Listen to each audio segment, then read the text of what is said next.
You know, for so many entrepreneurs, that dream of freedom, it kind of turns into a nightmare of feeling trapped. You're working harder than ever, you're constantly chasing the clock, and you believe that if you just hustle a little more, you'll get there. But what if the goal isn't to work harder at all? What if it's about working smarter? What if you could amplify not just your business, but your whole life? So let's just get real for a second. It's a tough question, but does your business own you? Do you feel like you've just built yourself a really high-paying, high-stress job instead of a business that actually serves you? If that sounds familiar, trust me, you are not alone. And the way out of that trap isn't about finding more hours in the day, it's about completely changing your approach. And that's where this quote from Tony Robbins really just hits home. The solution is leverage. It's not about finding more time, it's about multiplying the impact you make in the time you already have. It's about building a business that works for you, not the other way around. So let's break down exactly how you can create this kind of leverage in your own business.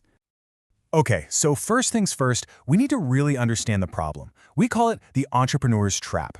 And it's this cycle that so many business owners get caught in, and it's all built on one single fundamental misunderstanding about what creates real, sustainable success.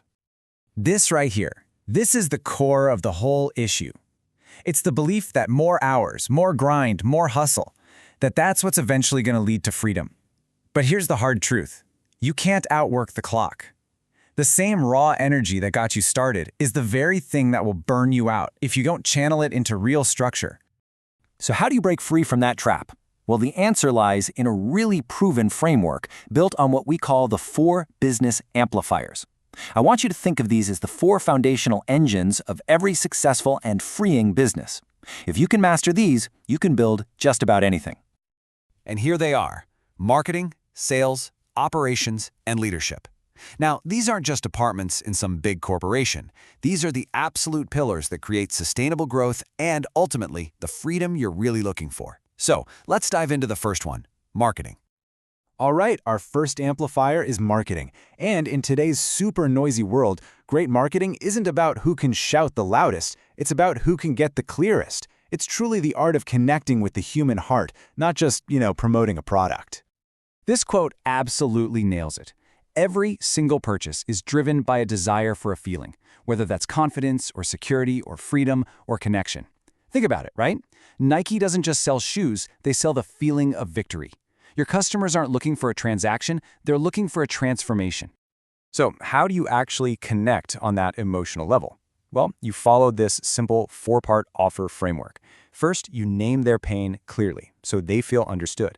Then you paint the promise of what a better future looks like. Next, and this is key, you provide proof with stories and results to build belief. And finally, you give them a super clear path to take the next step. It's a natural rhythm that just guides people from their pain to a new possibility. Okay, so once your marketing opens that door, you need the engines to actually deliver on your promise. And that brings us to our next 2 amplifiers, which I like to call the twin engines of your business: sales and operations. This is how you turn all that attention into transformation and turn all that hustle into harmony. Now, this slide highlights 2 massive mindset shifts. First, in sales, the goal isn't to close, it's to serve, to genuinely help someone make a decision that will actually improve their life. And that level of service is only scalable through the second mindset shift, in operations, building systems that create freedom. You see how they're connected? Great service is only sustainable if you have great systems behind it. And that's really what systems are, at their core. They are the mechanism you use to literally buy back your most valuable asset: your time. When your business runs on repeatable processes, you are no longer the bottleneck. You're finally free to actually lead. The key to building these systems is what we call the S3 framework. It's simple. First, you simplify. You subtract before you add, focusing only on what really matters. Then, you systemize.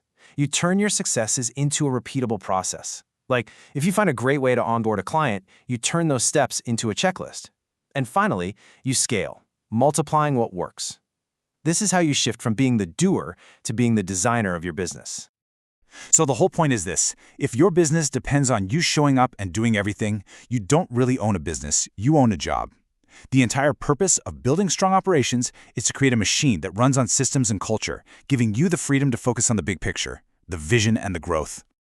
And this brings us to the final and honestly the most important amplifier: Leadership. Look, you can have the best marketing, sales, and operations in the world, but the chokehold on the growth of any business is always the psychology and the skill of its leader. The ultimate bottleneck is always you. This is one of the most powerful truths in business, period. Success is 80% psychology and only 20% mechanics. Before you can lead a team or a company, you have got to first learn how to lead your own mind. Your personal growth sets the absolute ceiling for your professional growth. So, when you boil it all down, the entire journey comes down to this one critical shift in your identity. Are you an operator, trapped in the day-to-day doing of the business? Or are you an owner, designing the systems, leading the vision, and actually steering the ship? This is the final evolution, from being run by your business to truly running it. So now you have the playbook. You have the amplifiers for marketing, sales, and operations. You have the what. But the final question isn't about what you need to do next. It's about who you need to become. Who do you need to become to lead your business and your life to that next level? Because answering that question, well, that's where the real work and the real freedom begins.